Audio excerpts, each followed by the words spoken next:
Okay, before we actually get into tonight's topic, something happened last night, actually, that I think is worth mentioning. And Mike and I were discussing it before we even went on air. I woke up this morning and went onto my YouTube page because I was uploading last week's podcast. Yep. And I ran into some trouble this week. And the reason why it didn't go up until today is because last week's podcast had a copyright issue where the Miss America pageant that we talked about was copyrighted clip, and they completely blocked the whole podcast worldwide, right? Yep. And I got a notification in my mail because of that. And essentially, YouTube it has an editor online that you can do things with, but the editor doesn't allow you to pull out a portion of the clip.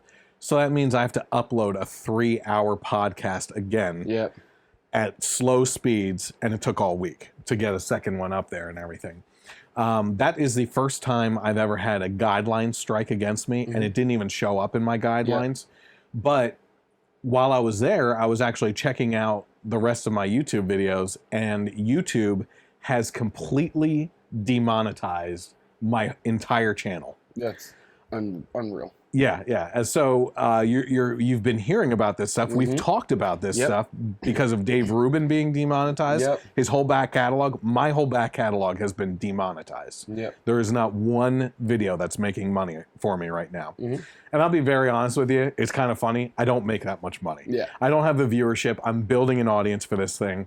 I believe with all the videos, it's funny. I had like $4 that was built up from it, right? But once you hit over 1,000 subscribers or 100 subscribers or something like that, new options for advertising open up, and I'm on the verge of that. We've been working towards that, so I encourage you to actually subscribe to the YouTube channel.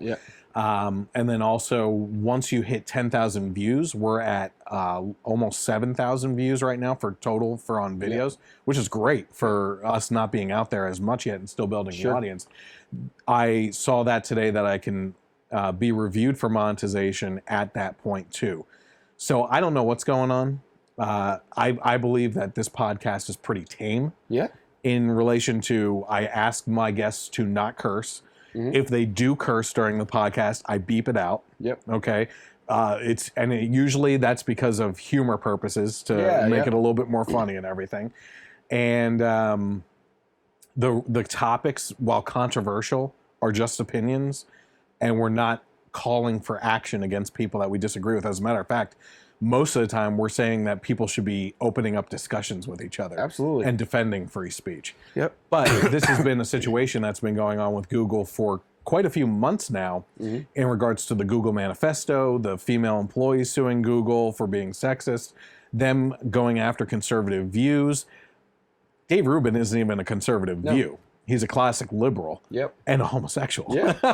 So, and I mean, what they did to him is crazy. You know, just with his case especially, it's someone who came from, probably political persuasions that Google would subscribe to, but just had their eyes opened as to the hypocrisy of things and voiced that in a very civil way by having people on his show from both sides and just asking questions, and that's just not good enough now. No. So listen, I've asked before nicely to subscribe to the channel, like the page and everything.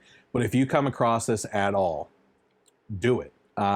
Like, we need to band together as people of similar voices and opinions and prop each other up. I mean, I follow and subscribe to and get notifications for people like Dave Rubin and extreme voices like Milo Yiannopoulos, very intelligent voices like Ben Shapiro, and even some people I disagree with, And I think it's important that we start to fight back in some sort of way. Unfortunately, right now, I don't think that there's a platform out there that can compete with YouTube. That's the thing, What are you going to do? That's one thing that Philip DeFranco has been like. Dave Rubin asked him in their interview, have you thought about expanding outside of YouTube? And he said, well, we were going to still be on YouTube, but we want to be everywhere. Whether it's 30-second Twitter videos that are put out through the Twitter platform, or Vimeo, or, Facebook videos, it's just, it's getting to the point now, especially where if you have a differing viewpoint on things politically, Yeah. you have to diversify where you're, putting your content out there. Yeah, absolutely. Yeah. And and no one else knows that I've actually been contacted this week to go onto the Roku service, which is a streaming device in a lot of people's homes. Yeah. I'm waiting for more information on that. We'll see where that goes. Sure. But in the meantime, here's one thing I will say.